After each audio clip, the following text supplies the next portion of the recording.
आप सभी की इच्छाओं को नमन करता हूं। मैं ही वो महात्मा हूं जिसने अपने जिंदे बाप की श्रद्धांजलि यात्रा निकाली। मैं ही वो महात्मा हूं जिसने अपने बाप को ढूंढ लिया पूरे देश में से। मैं ही वो महात्मा हूं जिसने किडनैपरों के चंगुल से अपने बाप को सेफ गांव तक पहुंचा दिया। अभी कुछ कारणों से आश्रम में नहीं आ पा रहे हैं क्योंकि अभी भी कुछ किडनैपर उनके साथ में लगे हुए हैं। कल हमारे गांव के अंदर मेरे पिताजी को और उन किडनैपरों के द्वारा गांव की पंचायत रखी गई मंदिर के अंदर। मुझे भी बुलाया गया तो मैं वहां गया। वहां पर जो सबसे करप्ट आदमी होते हैं उन्होंने खूब बोला और हमने आनंद लिया उसका। ये जो लोग हैं जितने भी उस वीडियो में, वो एक वीडियो एक चैनल वाला भी आ गया था, उसने वीडियो बनाई, आपने देखा भी होगा। तथ्य को जानने की कोई कोशिश नहीं करता, लोग अपने अपने तरीके से परसेप्शन बना लेते हैं। मैं 2600 साल बाद 10,000 पन्ने का दर्शन लिखा है मैंने। मैं पागल नहीं हूं। मेरा पिताजी की दिमागी हालत बचपन से ही खराब थी। ये दर्शाती है कि जो 6 महीने का जिसका बेटा हो और अपनी पत्नी को घर से भगा दे वो आदमी। मेरी परवरिश, जैसे मैंने पहले भी बताया है, मेरे मामा के यहाँ हुई। 18 साल की उम्र में मैं अपना अधिकार लेने यहाँ आया और जब से मैं आया हूँ तब से मुझे इसी तरीके से यातनाएं दी जा रही हैं। मेरे पिताजी कमाकल हैं। कुछ लोग जो मेरे से चलन करते हैं वो वैसे तो कुछ नहीं बिगाड़ पाते, अपने लेवल पे तो मेरा कुछ नहीं बिगाड़ पाते। तो आपको पता है, आप सब घर परिवार के लोग हैं, आप सबके साथ में समाज जुड़ा हुआ है। उनका ये धारणा होती है कि उन जो कमजोर कड़ी होती है, चाहे कोई बच्चा कमजोर हो उसको नशे की लत लगवा देना। अब मेरा पिताजी कम दिमाग है, उन्हें बार बार जब भी मैं कुछ नया काम करता हूँ, अच्छा काम करता हूँ, समाज में मेरी ख्याति बनती है, तभी उसको गुमराह करके और कहीं ना कहीं कर देते हैं। ये चौथी बार है। 3 बार मैं पहले अपने पिताजी को 6-6 महीने के अंतराल में ढूंढ करके ला चुका हूँ। आप लोगों को जो दिखाया जा रहा है उसमें कतई सच्चाई नहीं है। जब मेरे सामने आप आओगे, मेरे से बात करेंगे, पता चलेगा मेरे जीवन के संघर्षों के बारे में। मैं इन संघर्षों ने यहाँ तक पहुँचाया हूँ। मैं नौकरी का भी मुझे अनुभव है और उस समय का सबसे टॉप होटल था हयात रेजेंसी। 5 साल वहाँ भी मैं सेवाएं दे के आया हूँ। बंजारा इवेंट्स मेरी कंपनी थी जो एनसीआर में टॉप क्लास पे रही है। बिजनेस का मुझे अनुभव है। और जब सभी चीज़ों से मैं करते करते आगे बढ़ा अनुभव से, और संघर्ष मेरे घर में शुरू से चलता रहा है। मैंने अपनी माँ के उन आंसुओं को भी देखा है कि भरी जवानी में एक छोटे से बच्चे को लेकर के अपने गांव में रही, अपने भाइयों के पास, अपने भाई के पास रही।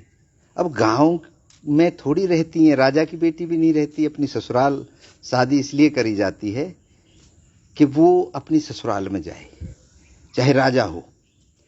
लेकिन राजा की बेटी भी अपने गांव में नहीं रहती। तो मेरी माँ का क्या कसूर था? उस छोटे से 6 महीने के बच्चे को क्या कसूर था? और ये समाज, ये जितने लोग कल वीडियो में बोले, ये सब मेरे यहाँ पे प्रसाद खाने गुरुजी पैरों में लेटते हैं 90%। और कल देखो, ये मेरे पिताजी को पागल ठहराते थे, गांव में पिताजी को धमका के भगा देते थे, और वही लोग आज इतने बड़े हितैषी बन रहे हैं। इनमें से कई ऐसे हैं, इलेक्शन जब मैंने लड़ा था टिकट दिलवाने के नाम पे, मेरे से पैसे ले गए यहाँ से कि जी हमारा नितिन गडकरी से जुगाड़ है। 5 लाख रुपए मेरे से यहाँ से ले गए, नितिन गडकरी से टिकट दिलवा देंगे जी। मैंने कहा कोई बात नहीं, ले जाओ, खर्चा पानी के लिए पैसे दे दो जी, आना जाना ये वो। तो अब जब मैं पैसा मांगता हूँ कि टिकट नहीं दिलवाई, मेरा पैसा वापस लौटा दो, तो वो दुष्ट कह रहे हैं मेरे को। पंचायतों में जोर लगा के बोल रहे हैं कि अब आगो अंटा में खलाई जेल में चले जा या जेल में ठुसवा दो। किसी और की हिम्मत तो नहीं है।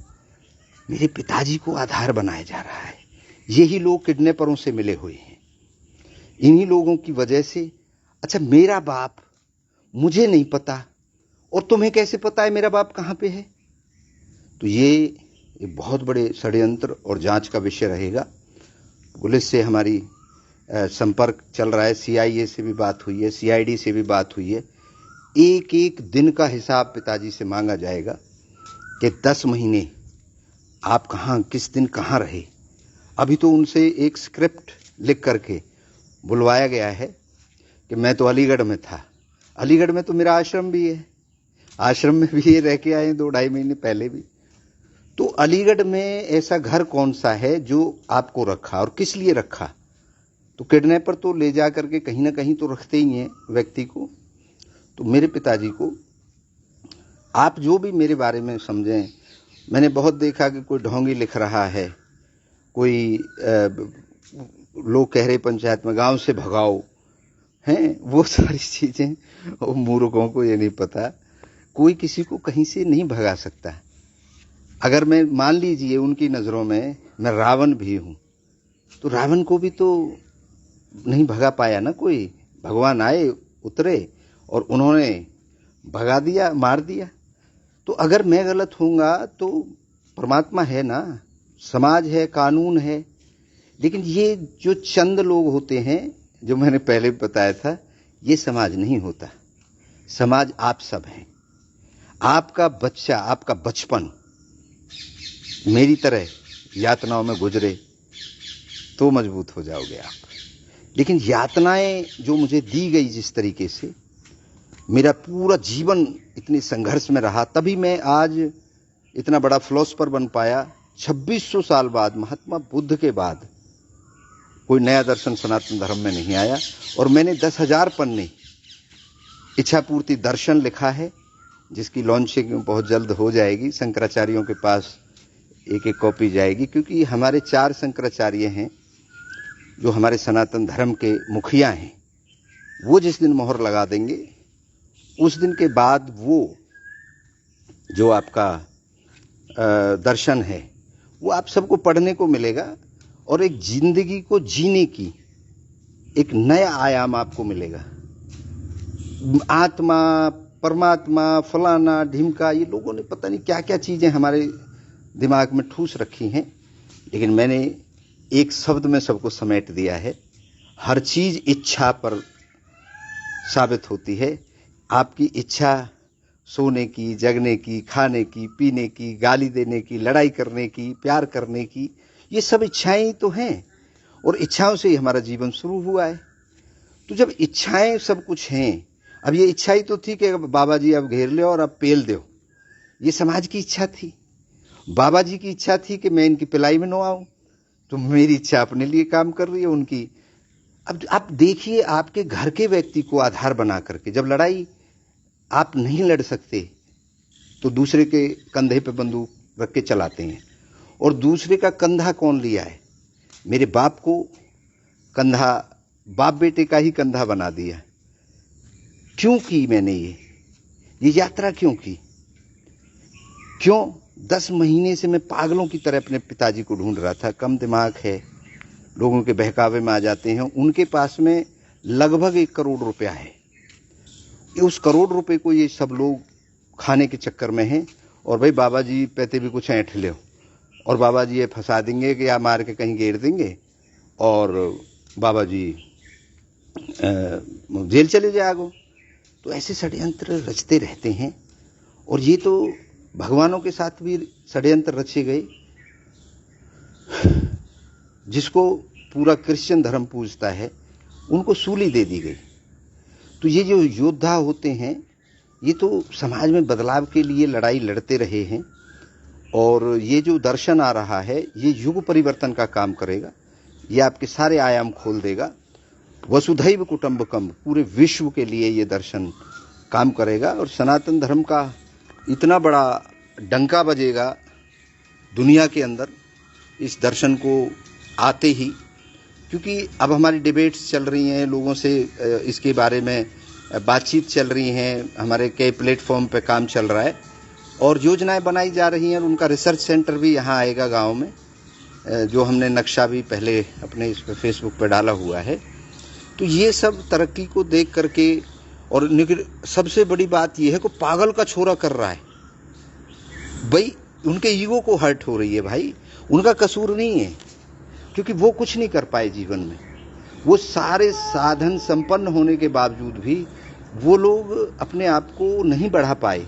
और एक पागल का लड़का, लूला का लड़का, अब तक कितना सुंदर नाम इन लोगों ने दिया समाज ने मेरे बाप को। वैसे उनका नाम लालचंद है, लेकिन उसको लूला किससे कहेंगे?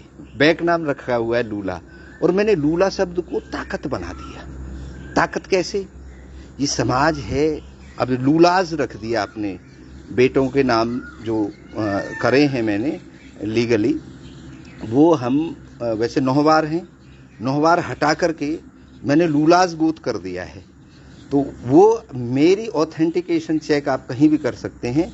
आप सक्षम लूलाज के नाम से मेरे बेटे का यूट्यूब चैनल है, कुणाल लूलाज के नाम से मेरे बड़े बेटे का यूट्यूब चैनल है, और उसके जितने भी डॉक्यूमेंट्स हैं उनमें सब में लूलाज है।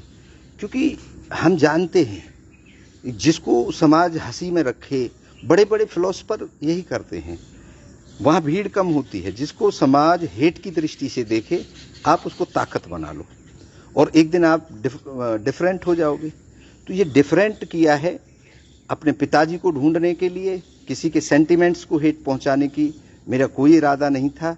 और मतलब एक तरीके हैं ढूंढने के, पुलिस अपने तरीके से ढूंढती है, आप अपने तरीके से ढूंढते हैं।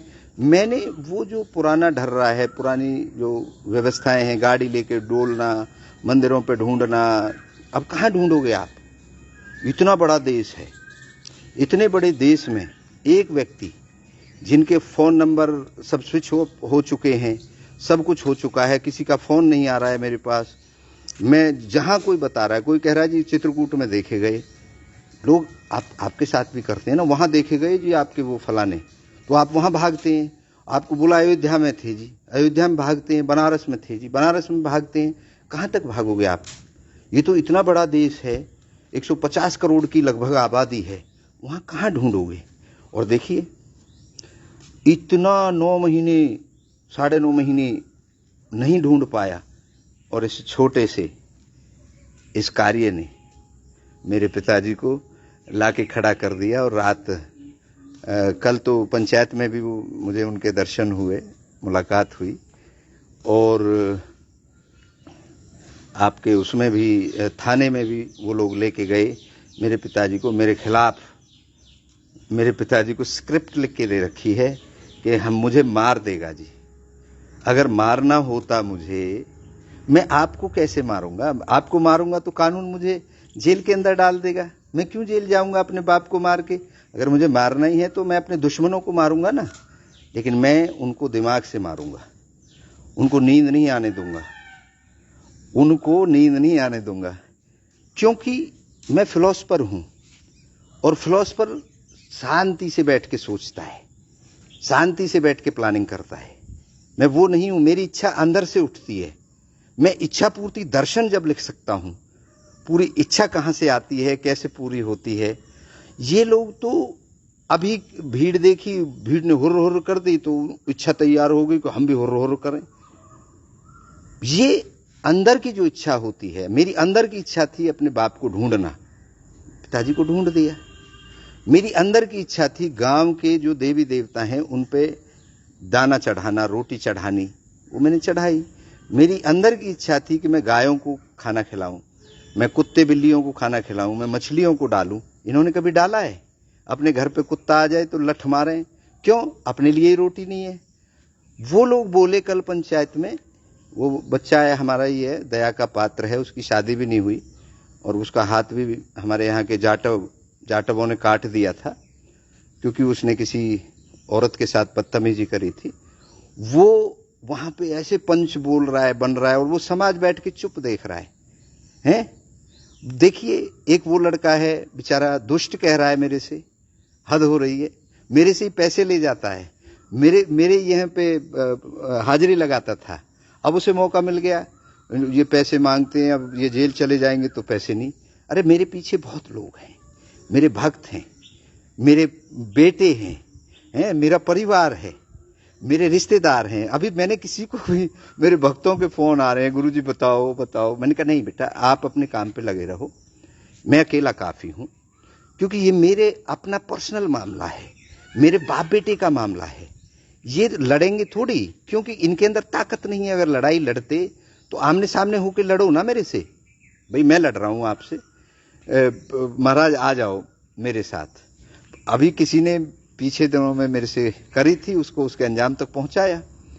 तो जब आदमी में खुद में ताकत नहीं होती, वो क्या करता है, वो आपकी ही किसी कमजोर कड़ी को अपने हाथ में ले लेता है।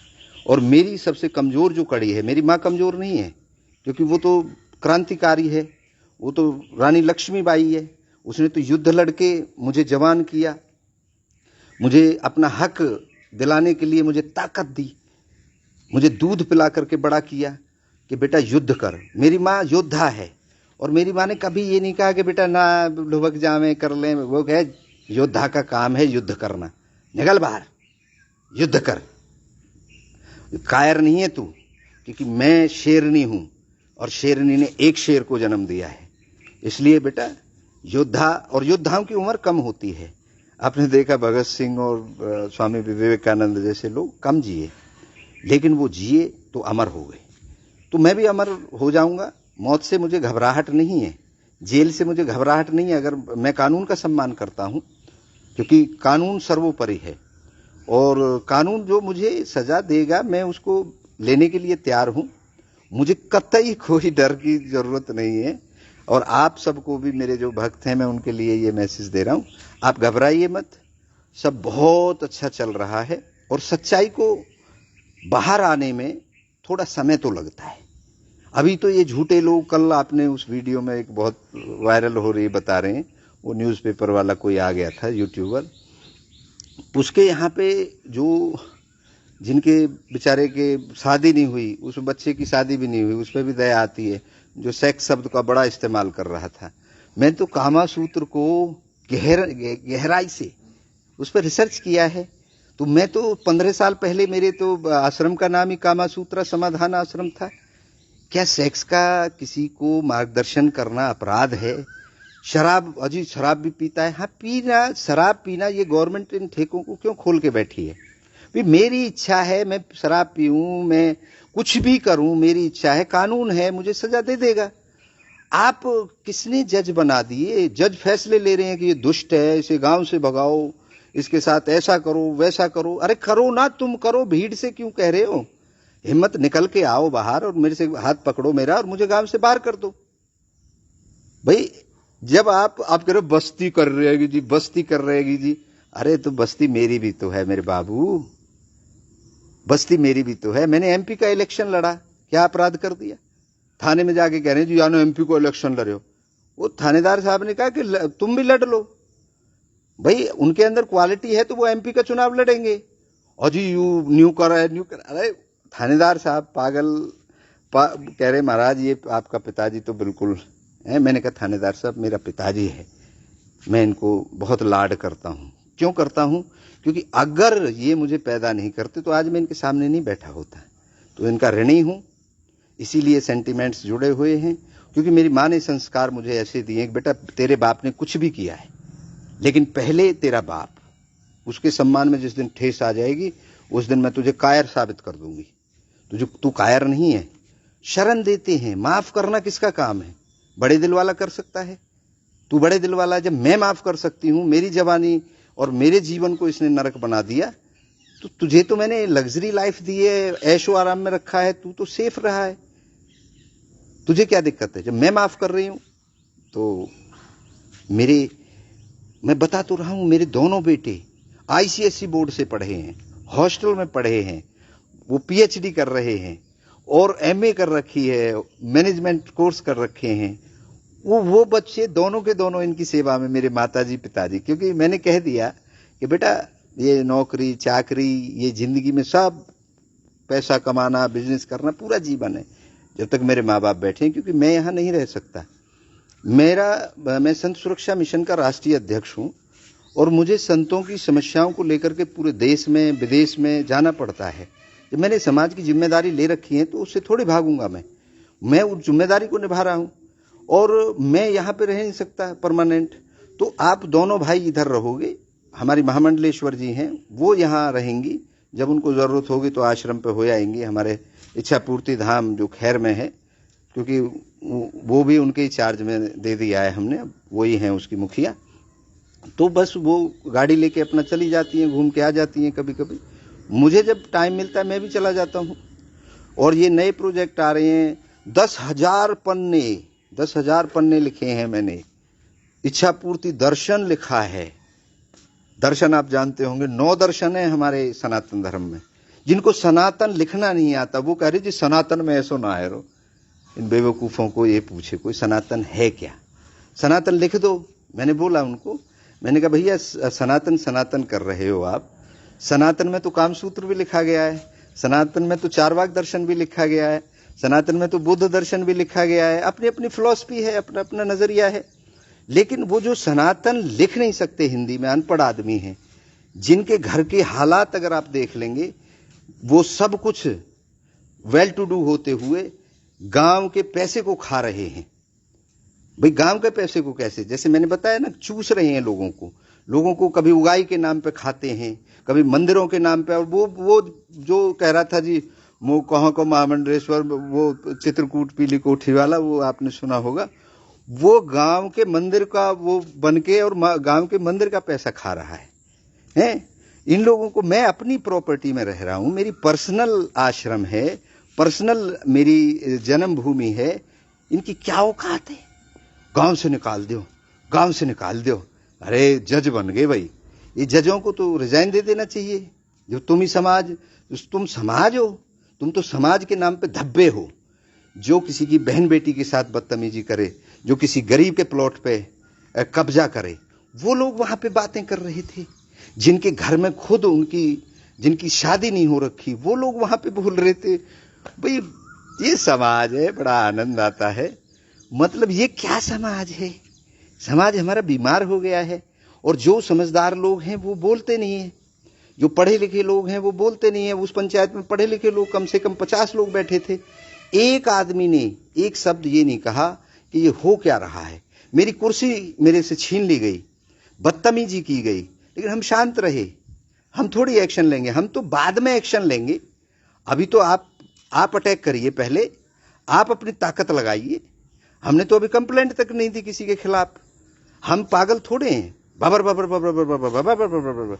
अब मेरे पिताजी भी जब वहां से निकले तो भैया मोह कून राख है वो कहा होगा, थानेदार साहब ने कह दिया, महाराज जी ने कह दिया है, मैं तो छोड़ के चला जाऊंगा। मैंने तो कह दिया, मैंने कहा जी ये सारे आश्रम पे यही रह लेंगे, मैं तो चला जाऊंगा, ये लोग भी खुश हो जाएंगे बेचारे।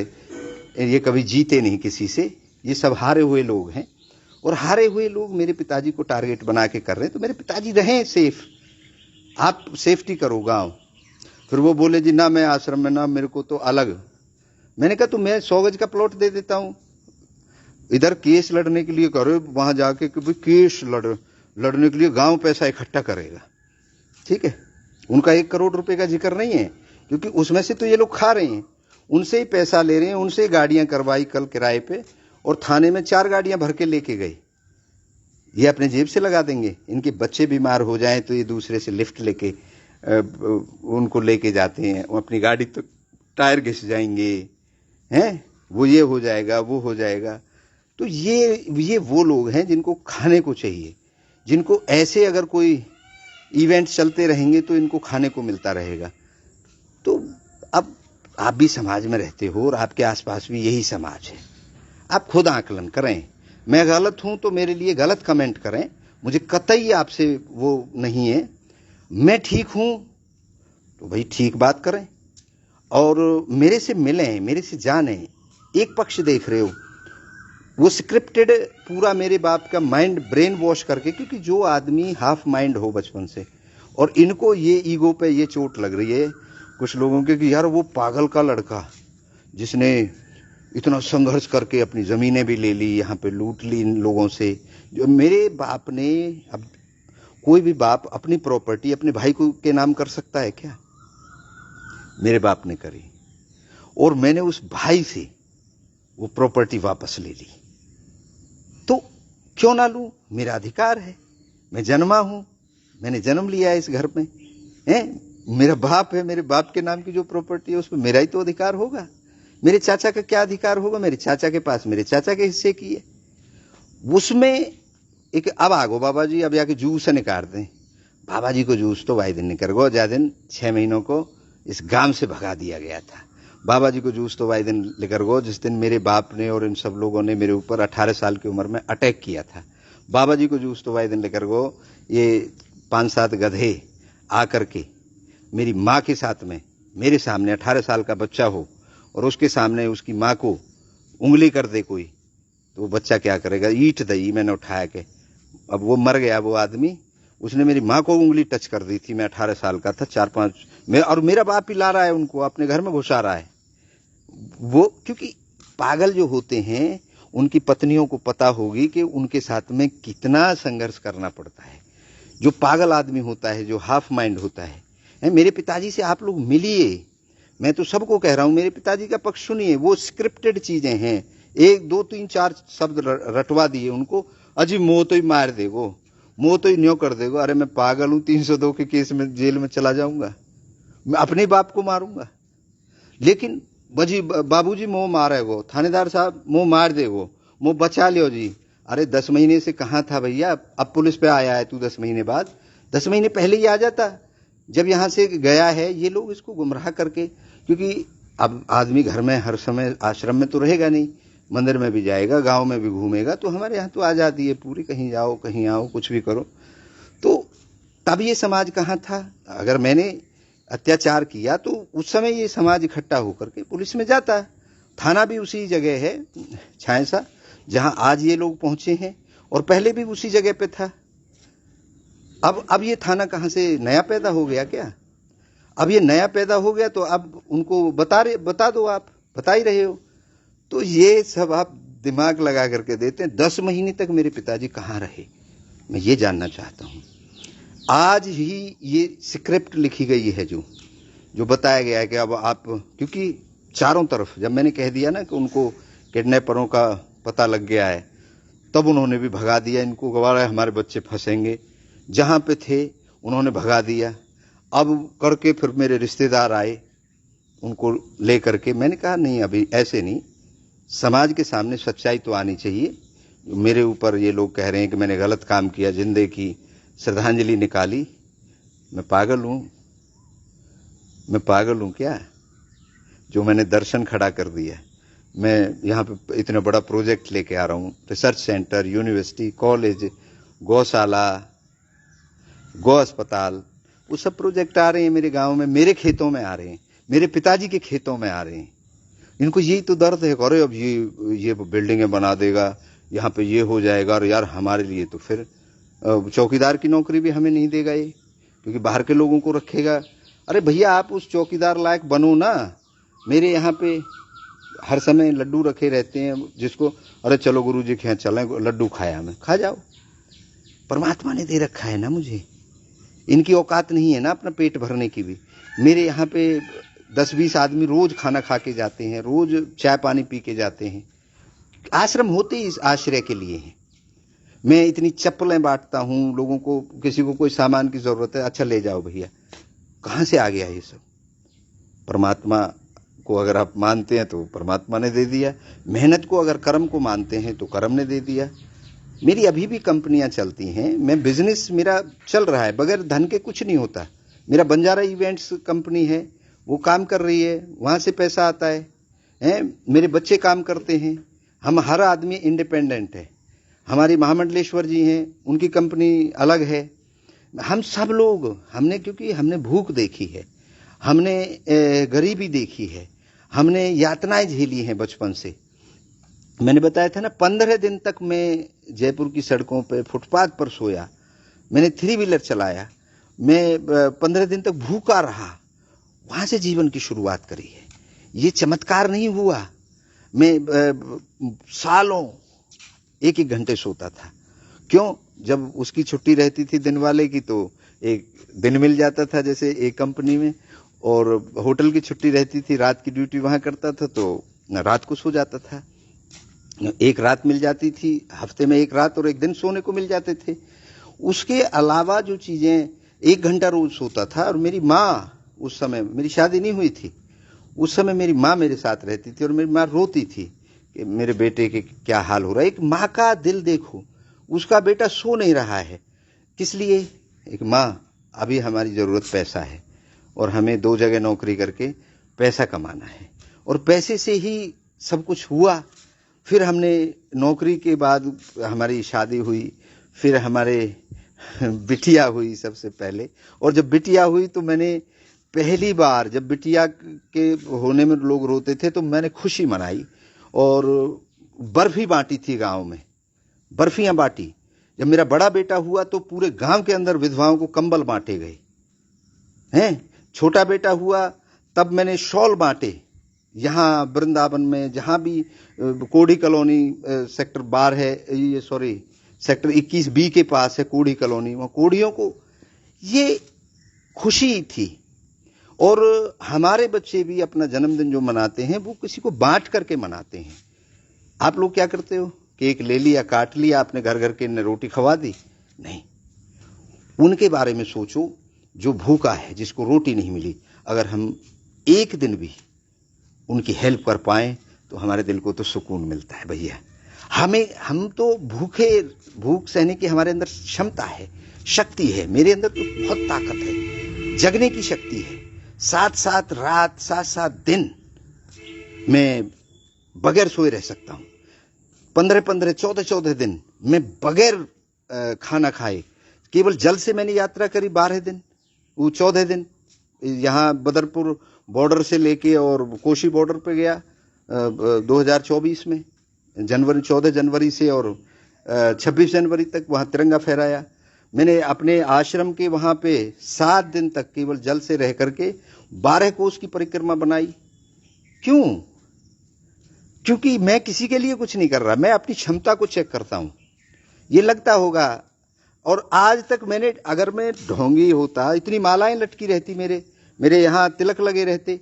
मैं साफ शुद्ध हूं, जो कुछ हूं भैया आपके सामने हूं। जो कहना है आपसे कहना है मुंह पे, क्योंकि मेरी माँ ने एक बात सिखाई है मुझे कि बेटा, सत्य कभी पराजित नहीं हो सकता। कुछ देर के लिए धूमिल हो सकता है। और झूठ, कल देखे 250-300 आदमी थे और थाने में पहुंची तो 3-4 गाड़ियां भर के पहुंची सिर्फ। कहां चले गए वो लोग? सारे लोग जाते ना, कहते थानेदार साहब से इसको गांव से भगाओ, वहां जाएं, कमिश्नर साहब से मिलें, हरियाणा सरकार में जाएं, मुख्यमंत्री जी से मिलें, दें ना साथ। अगर सच्चाई है तो आओ आप। सच्चाई नहीं है ना, सच्चाई नहीं है। सच्चाई जब सुनेंगे आप, आपकी रूह कांप जाएगी। जो मेरा जीवन के जो संघर्ष आप सुनेंगे तो रूह कांप जाएगी। लेकिन नहीं, इससे आपको जिंदगी में सीखने को मिलेगा। मेरी जिंदगी की जो रियलिटी है, एक पिक्चर जो बनती है, जो एक हीरो है वो डाकू बन जाता है, तो मैं भी बन सकता था डाकू, मैं भी डाकू बन सकता था। और ये लोग जो बकवास कर रहे हैं, ये स्टील की बॉडी है क्या इनकी? पीतल की बॉडी है क्या? हैं? ये कहीं अलग रास्ते से पैदा हुए हैं? जिस रास्ते से मैं पैदा हुआ हूं उसी रास्ते ये भी पैदा हुए हैं। जिस रास्ते मैं मरूंगा उसी रास्ते ये भी मरेंगे। लेकिन घर में कोई पूछता नहीं है, रोटियों के लाले पड़े हैं, शादियां हो नहीं रही। मैं तो दोनों धर्म निभा रहा हूं। हमारे भगवानों, हमारे ऋषि मुनियों के सबके पत्नियां थी। मैं भगोड़ा थोड़ी हूं कि पत्नी को छोड़ के, माँ को छोड़ के, बाप को छोड़ के, बच्चों को छोड़ के भाग जाऊं। अरे मैं उनका भी फर्ज निभाऊंगा, उनका भी निभा रहा हूं। उन्हें मेरी जब जरूरत है मुझे याद करो, मैं खड़ा हूं। और समाज के लिए भी तत्पर हूं 24 घंटे। मैं 8 घंटे वाला आदमी नहीं हूं, मैं 24 घंटे वाला आदमी हूं।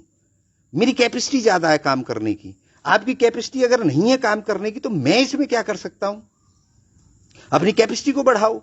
मैंने तो तपस्या कर करके कैपेसिटी बढ़ाई है, कैपेसिटी बढ़ाई है। और ये तंत्र मंत्र फलाना ढिमका अटरम झटरम सब पे शोध किया है, सब में मैंने अपना महारत हासिल करने की कोशिश की है। लेकिन मुझे वहां जब मजा नहीं आया तो मैंने एक दर्शन अपना अलग लिख दिया, मेरी अलग फिलॉसफी है। मेरी अलग विचारधारा, अलग सोच है। उस सोच को लेकर के मैं आपके सामने आऊंगा, और आप अगर उसमें गलत होगा तो जब आपके सामने आएगी आप उसमें गलत लिखेंगे। भाई मैं इस तरीके से जीना चाहता हूं, या मैं दृष्टिकोण ये है जिंदगी को देखने का। हर आदमी का अपना दृष्टिकोण है, हर आदमी आजाद है इस दुनिया के अंदर। मैं थोपना नहीं चाहता किसी के ऊपर, मैं अपना पक्ष रखना चाहता हूं। एक्सेप्ट करने वाले और डिस एक्सेप्ट करने वाले दोनों लोग हैं समाज में। इसी समाज में राक्षस भी रहते हैं, इसी समाज में देवता भी रहते हैं। यहीं रहे, इसी भूभाग पर रहे। राम भी इसी पे धरती पे जन्मा और रावण भी इसी धरती पर जन्मा।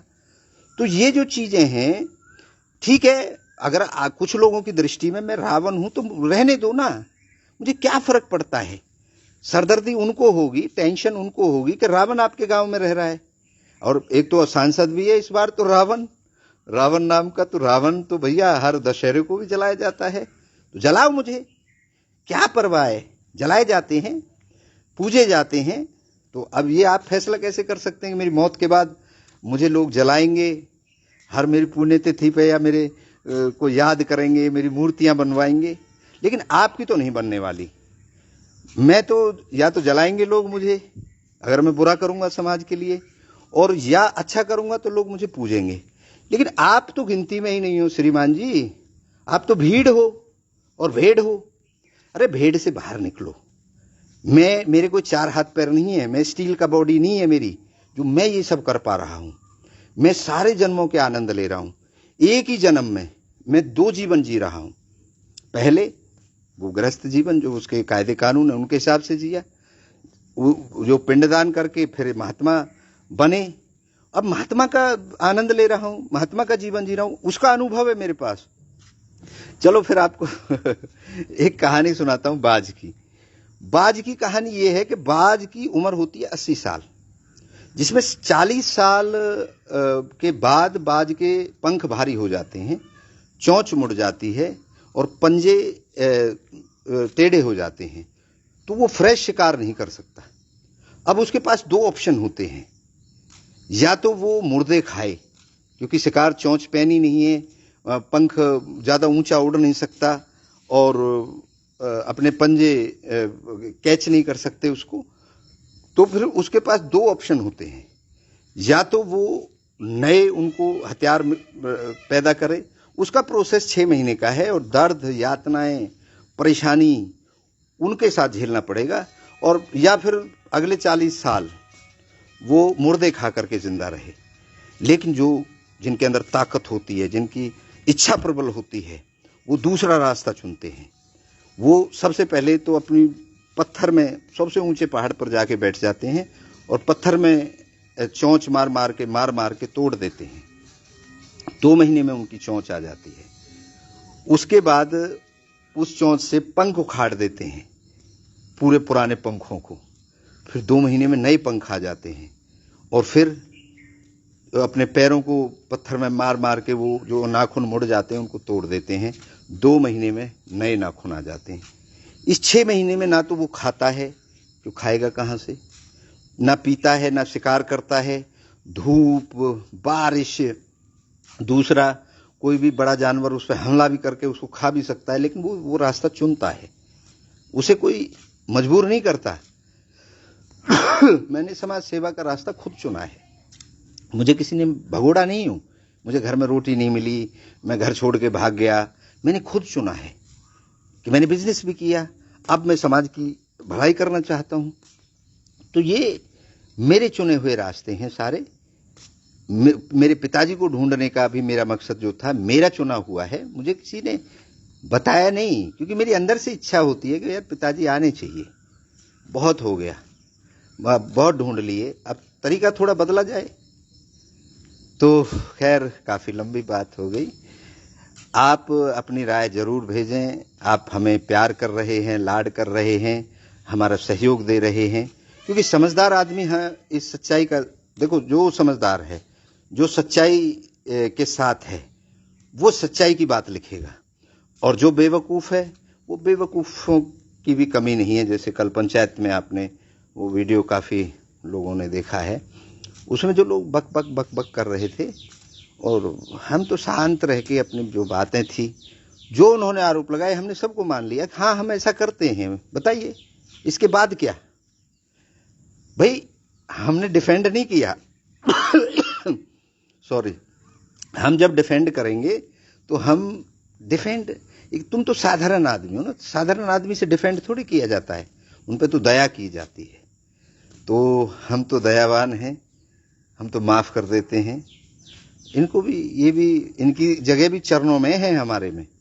ये भी अब एक तो आ गया उनमें से सिफारिश लेके सुबह सुबह, गुरुजी मुंह पे तो गलती है कि गुरुजी, ओ गुरुजी मुंह पे कृपा राखो, आ गया सिफारिश लेके, आ गया। मैंने कहा चल तुझे माफ कर दिया, क्योंकि हमने रात को वहां बोल दिया था थानेदार साहब को कि हम कल 12 बजे बताएंगे आपको। हमारी अटैक भी किया है हमारे ऊपर, हमारी कुर्सी छीनी गई है, हमारे सम्मान को ठेस पहुंची है, वो सब लोगों को हम, मैंने कहा उजागर करेंगे। जब वो बात पता लगी, वो थाने से इंफॉर्मेशन आई गया ऐसे ऐसे हुआ है महाराज, तो अभी कंप्लेंट भी ना करके आए, कल करेंगे या परसों करेंगे। तो थानेदार साहब के सामने हमने सारी बात जो भी उन्होंने कहा सब मान ली। मैंने कहा जी इनकी बात सुन लो, हम तो जब सुनाएंगे तो फिर हमारी तो तरीके से सुननी पड़ेगी। तो खैर बहुत बढ़िया, आप सब से बात हुई, अच्छा लगा। कहानी एक छोटी सी हम रोज सुनाते हैं, तो इन बातों के बीच में हमने वो भी वादा अपना पूरा कर दिया है।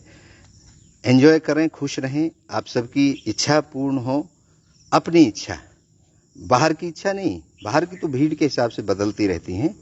अपने अंदर से जो इच्छा आ रही है, अकेले में जो इच्छा आ रही है, उसे पूर्ण करने से कोई नहीं रोक सकता। और हार और जीत कभी कुछ नहीं होती, हार और जीत सिर्फ हमारे दिमाग का वहम है कि वो जीत गया और मैं हार गया, नहीं, प्रयास करते रहिए।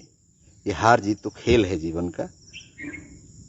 एक मजे की बात बताता हूं, आप सुबह सुबह टॉयलेट जाते हो, आपके पेट में ऐसे लग रहा है कि मुझे टट्टी आएगी, और वहां पर किसी कारण से आप नहीं कर पाते हो और मन कर रहा है, हो जाता है कभी कभी, तो वहां हार गए क्या? अब फिर कोई चूरन लोगे या दवाई लोगे या कुछ करोगे, कर दोगे ना, उस गंदगी को निकाल दोगे शरीर से। गंदगी शरीर में रहेगी तो वो खराबी कर देगी। तो यही हार जीत है, यहां क्या हारना और क्या जीतना। और यही जब आप थोड़ा सा बड़ा सोचने लग जाते हो, यही हार जीत। आप इन लोगों के बीच में तो हमें कोई फर्क नहीं पड़ता। कुछ लोग कह रहे थे जी बाबा जी की धज्जी उड़ा दी, बाबा जी को न्यों कर दियो, अब क्या करोगे? बाबा जी की धज्जी बाबा जी ने उड़वा ली, इससे आगे क्या? इससे आगे क्या? अब धज्जी तुम्हारी उड़ेगी जब तुम्हें कौन बचावेगा? अरे जब बाबा जी अपनी तरफ से काम करेगा, अभी तो बाबा जी शांत रह के देख रहा है कि चूहे और बिल से बाहर आ जाएं, सारे आ जाएं, सबको एक बार में दवाई दे देंगे, सब मामला साफ हो जाएगा। तो अभी तो चूहों को बिल से निकाला जा रहा है, फिर उनकी लाइन बना करके उनको ऐसी दवाई पिलाई जाएगी, वो चूहे ऐसे सदा के लिए भाग जाएंगे हमारे घर को छोड़ करके, हमारे सिस्टम को छोड़ करके, हमारे जीवन को छोड़ करके, उस जीवन में अपने बच्चों तक को कह के जाएंगे कि 7 पुश्तें याद रखना, ये बाबा जी के अंदर वो खून है, और इसका जो खून होगा, इसको हमारे जो पोते परपोते होंगे, उन सबसे खौफ में रहा करेंगे इनके बच्चे।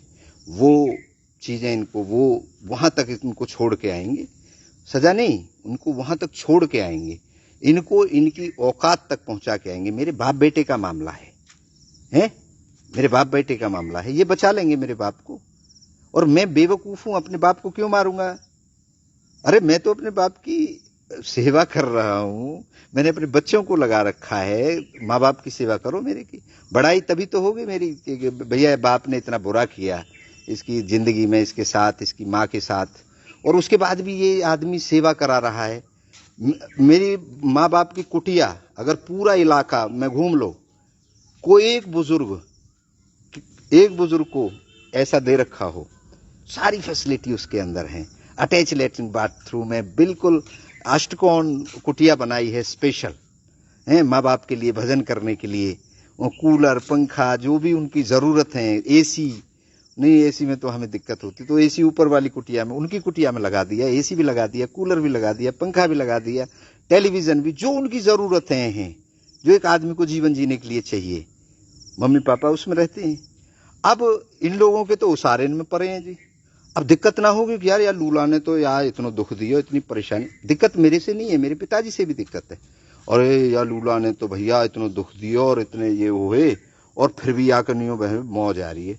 2.5 बीघे खेत को आश्रम है, वहाँ में रह रहा है, वो अमरूद लग रहे हैं, पपीता लग रहे हैं, वहाँ में सगरे फल लगे हैं, सगरी सब्जी लगे हैं, मतलब पेड़ ही पेड़ हैं। तुम्हारे पास तो है नहीं ना वो चीजें, मैंने पैदा करी हैं ये सब। ऊपर से कुछ नहीं मिलता, गिफ्ट में नहीं मिला मुझे, मैंने युद्ध करके ये सब जीते हैं और या खरीदे हैं। जो भी जहां भी मैंने कुछ खरीदा है या युद्ध करके जीता है, अपना हक के लिए तो मैंने युद्ध किया। ये कौन सा अपराध है भैया अपनी चीज लेना? मेरे हक को कोई दूसरा आदमी खा रहा है तो आप तो बड़े अपराधी हो। जुल्म करना और जुल्म सहना, ये दोनों अपराध हैं। अगर आप अपने लिए आवाज नहीं उठा सकते तो फिर आप किसी के लिए, फिर तो आप मुर्दे हो। अगर आपके खिलाफ अत्याचार हो रहा है, आपको परेशान किया जा रहा है, तो अपने खिलाफ तो, अपने लिए तो यार उठा लो आवाज, अपने लिए उठा लो। क्योंकि दुनिया तो भैया आपको बर्बाद करने में लगी हुई है। सारी दुनिया नहीं, ये चंद लोग होते हैं। और ये चंद लोग ही हैं। मैं इनको कह रहा हूं कि मैं आप पे दया कर रहा हूं, मुझे फर्क नहीं पड़ता। और इज्जत खराब कर दे, तुम्हारी काहे की इज्जत खराब हुई है? इज्जत खराब हुई है तो मेरी हुई है। मेरा बाप, पत्रकार मेरे पास आ रहे हैं, प्रश्न मेरे से पूछा जा रहा है, पुलिस मेरे से पूछ रही है, तुम काहे को परेशान हो रहे हो? तुम्हें तो सिर्फ एक बाबा जी का तरह काबू में आएगो। अब का आएगो सारवन टाप है, अब तक नो आयो। यू मौज कैसे ले है, यू नोचे कैसे है? अरे मैं नाचूंगा, मेरा स्ट्रेस निकलता है नाचने से। यार मेरी इच्छा है, मैं गाऊंगा, मैं प्रवचन दूंगा, मैं जो मर्जी करूं। अब मैं अपने फेसबुक पे लाइव आ रहा हूं, ओ हम पे तो लाइव, वो यू तो बहनचो हर वक्त या फेसबुक पे लगे हो रही है। अरे क्यों ना लगूं? मेरे को नॉलेज है ना, टेक्नोलॉजी का इस्तेमाल कर रहा हूं। तुम कर लो ना, क्योंकि अजय हम पे तो छोटा सा फोन है जी। अरे छोटा सा फोन है तो बाप रे, तो पता ही ना दुनिया कितनी बदल चुकी है। पूरी दुनिया ग्लोबलाइजेशन हो चुकी है, नई नई टेक्नोलॉजी आ चुकी है। भाई ये तो कमा में ही नो है, ये तो घर में लौटे रहे। अरे ऑनलाइन काम हो रहे हैं भैया, ऑनलाइन पूरे देश में। ये फेसबुक जिसने बनाया है, गूगल जिसने बनाया है, ये कोई ड्यूटी थोड़ी जो टिफिन में रोटी लेके, इन्होंने इतिहास रच दिया। सारी दुनिया इस पे घूम रही है। और अरबों खरबों ट्विटर जिसने बनाया है, नहीं पता इनको। तो एक पता है भैया 12वीं करवा दो, छोरा है पुलिस की दौड़ लगवाओ, और भाई जब पुलिस में भी नो लगे, अब चोढ़ा तुम खा करोगे, चोढ़ा तो तेरे खूनन न पीबेगो, क्योंकि तुम चोढ़ाओ। भाई तुम भी तो चोढ़ाई हो, तुमने कौन से इतिहास रच दिए? तुम भी पुलिस में नो लगे, तेरे छोरा भी नो लगे, तो कहा भगे भाग कमजोर है भैया हमारा तो, भैया महाराज हम कहा करें जी हमारा तो भाग कमजोर है। अरे भाग बनाने ते बने, कर्म करो। जब दूसरे के सिस्टम में घुसते रहोगे, दूसरे की इच्छाओं के लिए काम करते रहोगे, तुम्हारी इच्छा तो बेचारी भूल जाएगी कि मोह तो कोई पूछे ही ना है, मोह तो रह नहीं दो तुम। वो उठेगी ही ना, फिर बड़ा सोच ही नहीं पाओगे, बड़ा कर ही नहीं पाओगे। और जब अपनी इच्छा को जागृत रखोगे, इच्छा जागृत, मैंने एक पूरा वो लिख दिया सिस्टम, आर्ट ऑफ इच्छा पूर्ति। जैसे कुंडली जागृत होती है, वैसे इच्छा जागृत कैसे होती है, वो सारे आएंगे। और मैं एक आदमी के लिए काम नहीं कर रहा, मैं आज के युवाओं के लिए काम कर रहा हूं, आने वाले भविष्य के लिए काम कर रहा हूं। और वही आदमी कर सकता है जो इतनी बड़ी सोच रखता है। नहीं तो भैया हमारा तो शून्य भर रो है भैंसन को वह दरिया पिसवाला में। हमारे तो भैया भैंस ने अब के भैया 3 महीनों को कटेरू फेंक दियो। हमारे तो भैया यू है वो। ठीक है, लगे रहो ना। मैं कब कह रहा हूं तुम्हारी अपनी भैंस छोड़कर मेरे साथ काम करो, नहीं कह रहा। सबको अपना अपना काम, जहां चुना आपने है, मैंने चुना है समाज की सेवा करना, मैंने चुना है एक युग परिवर्तन करना, मैंने चुना है कि मैं पढ़ता हूं, मैं रात रात भर पढ़ता हूं, रात रात भर लिखता हूं, मैंने चुना है ना, मेरी इच्छा है। आपकी इच्छा, आप उसको 1 मिनट में जज बन के रो यू तो लाल लत्ता ने पहन के ढोंग कर है। एक बेचारा इतना एनर्जी वेस्ट कर रहा था, करो कहों को महत्वो है, वो ऐसा हो ही नो है, कहों को फलो नो है, ढेको। मैंने बता दी चित्रकूट पीली कोठी पे चले जाओ आप, 20,000 रुपये लगेंगे, वहां पे मेरा रिकॉर्ड देखो जाके, शिवोहम संप्रदाय है। मैं छुपा तो नहीं रहा आपसे, कह रहा हूं जाओ ना यहां से गाड़ी लेके चित्रकूट। चित्रकूट तो भैया अमेरिका में है। ये कह रहा हूं वो भैया ऐसी जगह को नाम ले दियो जो अमेरिका में है। वह नहीं नो पतो। चित्रकूट हिंदुस्तान में है, उत्तर प्रदेश में है, मध्य प्रदेश में है, वो पता ही नहीं है। बस यहाँ बैठे बैठे ओ भैया यहाँ कर को तो यू बाबा जी भी नो है, यहाँ कर को तो यहाँ कर तो हम कर देते, ऐसी जगह को नाम ले दिया। अब अमेरिका कौन जाएगा भैया, अब अमेरिका बताओ हम कैसे चले जाएंगे। वह नहीं न पतो। चित्रकूट आधा उत्तर प्रदेश में है, आधा मध्य प्रदेश में है, और वो करो अमेरिका में। ये पंच है, ये आपको क्या न्याय दे देंगे, क्या फैसला कर देंगे। इनको, इनकी बीवी इनको रोटी नहीं देती, इनके बच्चे इनको इज्जत नहीं देते, ये तो मौका देखते रहते हैं। अब जब से मैंने ये कहा मेरे पिताजी गुजर गए तो मेरे पास ऐसी लंढेर कोरी आवे, क्योंकि मैं 10-5 किलो लड्डू मंगा के रख लेता हूँ, इनको खिलाता रहता हूँ। वह महाराज अब तो भंडारों करते हैं, वह पिताजी अब गुजर ही गए हो। वही यही लोग थे। वह एक तगड़ी सी रड़का के तो कई चीज कमी थोड़ी है, कथा कर दे। अच्छा मैंने कितनी बड़ी कथा कर दूं। बोले वाह गौम को तो चूल्हे न्योत करी दे, इनको और बड़ी करो। भाई ये मेरा बाबा मरा है, और बड़ी कर लो यार। ओ भैया ये तो और बढ़िया रहेगी, 2 गामन कर ले, इनको और बड़ी कर लो। करो फिर हमारा जय गौम लगे, 3 गौमन की कर ले, और बड़ा करो ना, बामन पाल की कर लो। ओ भैया इतनी बड़ी, इतना पैसा लगेगा। अरे पैसे की क्यों चिंता करते हो, पैसे का फिक्र तो मुझे करना है ना, तुम फिक्र क्यों कर रहे हो। तुम लड्डू खाने की फिक्र करो। नहीं फिर तो वो यहां से भन्ना है के गए, और वो गम भैया या पे तो जन कहते अर्रा रो बहनचोद पे। हम भैया दिन रात भैंसन ने, मैंने 4 भैंस बंद राखी हैं, दूध है टपका टपका बेच रहा हूं भैया, लड्डू धर राखे हैं, रुआ को बाबा कहा तो मौज मार रहा हूं। वही लोग जो आपके यहाँ लड्डू खा के जा रहे हैं, जो आपके पैरों को हाथ लगा रहे हैं, वो बाहर जाकर के फिर वहां से, क्योंकि मेरे भी गांव में नेटवर्क है, मेरे भी लोग हैं, वो फोन कर रहे हैं गुरुजी अब हाल आपके डोरे ते आए और देख यूं ऐसे वो ऐसी बात मत बताए करो। ये दया के पात्र हैं, इनने लड्डू खाए जन कितने दिन हुए गए हैं, अपने पेट के लिए नहीं खा सकते, अपने पेट के लिए इनके पास कुछ नहीं है। ये मुझे क्या खिला देंगे या आपको क्या बता देंगे। इनकी अपनी इच्छाएं विचारों की पूरी नहीं हो रही हैं, ना इनकी घरवाली इनको रेस्पेक्ट देती है, ना इनके बच्चे इनको रेस्पेक्ट देते हैं। इनके माँ बाप सड़ सड़ के मर गए, ये अपने माँ बाप को गोली तक नहीं दे पाए, रोटी तक नहीं खिला पाए। वो लोग आज ये कह रहे हैं मुझे वह अपने बाप के संग इतना बुरा कर दियो, बायू गांव पे भारी है। एक आदमी पतो क्या कह रहा हो, यू जो यात्रा करियो ना भैया, या को तो यू तो नंगा मोड़ा है, यहाँ पे तो 6 नो आगे पीछे, और भैया यू गांव पे भारी है। अब हमारे गांव में भैया जन कहा होगो, अरे उस समय भारी नहीं था गांव पे, जब नए नए नौजवान गोलियां चलाते थे, एक दूसरे का मर्डर करते थे हैं, उस समय भारी नहीं था। वो लोग पंच बन रहे हैं जो समाज में दहशत फैलाते हैं, जो दादागिरी करते हैं, गांव के गरीब लोगों को लूटते हैं। वो लोग ये कह रहे हैं जाते युवान पे क्या फर्क पड़ेगा, गोलियां चलाते हैं घर में जा करके, उससे क्या असर पड़ेगा। इससे यात्रा निकाली है, ज्योति से गांव की परिक्रमा करी है, रोटी खिलाई है जानवरों को, गाय को, कुत्ते को, बिल्ली को, मछलियों को, और ज्योति जला करके 21 किलो आटे की वो गांव से निकाली है। तुम निकाल के देखो ना, गोगो वो बाजो कर रहा है तुम्हारे, तो बिहान में भी तुम भैया बाजो भी कर लें, डीजे भी कर लें, जो बैठ जाएगो। अरे मेरा शौक है, मेरी इच्छा है, मैं तो बाजे कहा, मैं तो 10 बाजे कर दे तो। अरे मेरे पास पैसा नहीं है तो कोई बात नहीं, मेरे शिष्य इतने बैठे हैं, मेरे शिष्य इतना देने वाले बैठे हैं। गुरुजी बताओ, अब कल से इतने फोन आ रहे हैं, मैंने फोन ही उठाना बंद कर दियो, मैंने स्विच ऑफ कर दियो। क्यों गुरुजी, अरे गुरुजी हमें तो देखो, हमें बताओ हम कहा करें। कुछ मत करो, लड़ाई किससे है, मेरी तो अपने आप से लड़ाई हो रही है। मेरा बाप ही, जब आप क्या करोगे बताओ। गुरुजी ऐसे करते, ऐसे हमारे पास भी हैं लोग, जैसे यहाँ बेवकूफ है, मेरे भी शिष्य हैं, गुरुजी न्यो कर देंगे या न्यो कर देंगे। अरे कुछ ना, ये बेचारे भैया कुछ ना है ये।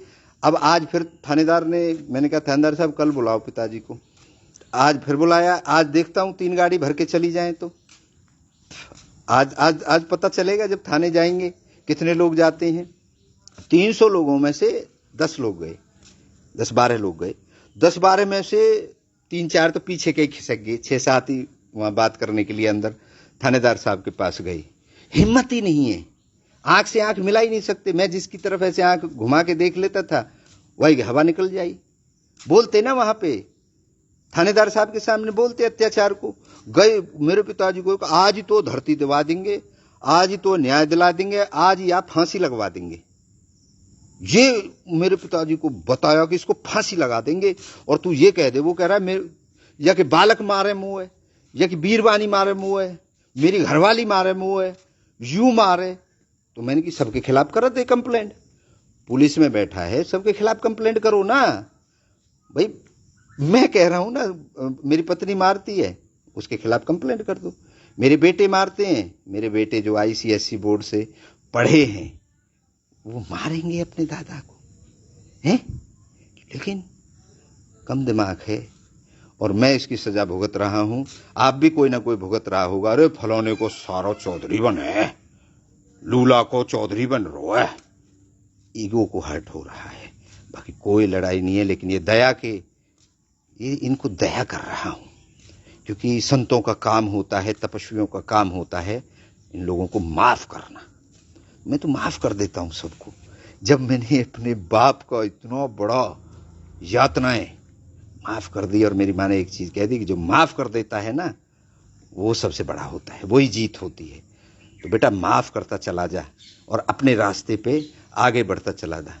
मेरी गुरु, मेरी सब कुछ मेरी माँ है, और मेरी माँ के सम्मान पे अगर कोई ठेस पहुंचेगी, मेरे बच्चों के सम्मान पे ठेस पहुंचेगी। हाँ, लड़ाई करो, युद्ध कभी भी करो हमसे, पीछे से वार करो, हम उसके लिए भी अलर्ट हैं। ये नहीं कहते कि हम तो मर्द हैं, हम तो कह के लेते हैं भैया आप तोते हैं हमारी, ठीक है। मर्द तो ऐसे कहता है ना, योद्धा तो भैया फलाने दिन तोते लड़ेंगे और फलाने दिन तैयारी कर ले अपनी, और तेरे घर पे आके लड़ेंगे, तो अब ढूंढने की भी जरूरत ना हो हमें, तेरे घर पे आके लड़ेंगे। मर्द वो होता है, वो मर्द नो रहे जुबानों से लड़ाई लड़ी जाती है, योद्धा युद्ध लड़ते हैं। और हमारे बच्चे भी योद्धा हैं, क्योंकि योद्धा का खून है। लेकिन मेरे पिताजी किस तरीके के हैं, और देखिए ये तो पता नहीं कोई सिस्टम में गड़बड़ हो गई उनके जन्म के में, दिमाग थोड़ा कम है उनमें, और तभी बाहर के लोग उन पर सवारी कर रहे हैं। तो मैं उन बाहर के लोगों को यह कहना चाहता हूं कि अपनी ताकत लगा लेना।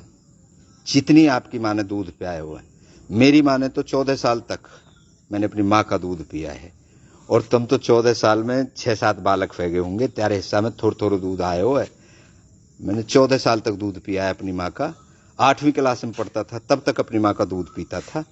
तो मैंने तो भैया 10-12 इनको, 7-8 इनको, 4 इनको, जितने भी त्यारी माँ पे बालक हुए होंगे त्यारे बाद में तुम्हारे हिस्सा में, तो तुम तो मोते 110 भी भेज सको, 120 भी भेज सको, जो भी समझो, अपनी कैलकुलेशन कर लीजिए कितने बच्चे हैं आपकी माँ पे आपके बाद, और आपने कै साल तक दूध पिया ये लिख के भेजो। मैंने 14 साल तक दूध पिया अपनी माँ को, और अपनी माँ के भी दर्शन कराऊंगा, माँ की भी एक दिन वीडियो बनाऊंगा, माँ को भी लाइव लेके आऊंगा। और चलो दर्शन तो आपको करा ही देता हूँ माँ के। हाँ, एक सेकंड, चलिए कोई आ गए हैं कुछ लोग, अभी मैं उनसे मिल लेता हूं। आप सभी की इच्छाओं को नमन करता हूं, आपकी इच्छा पूर्ण हो, आप खुश रहें, जय हो। एक सेकंड, यू बंद न है, रोया बंद करो, बैठो आप। ये हमें कैसे दिक्कत है यार। हाँ।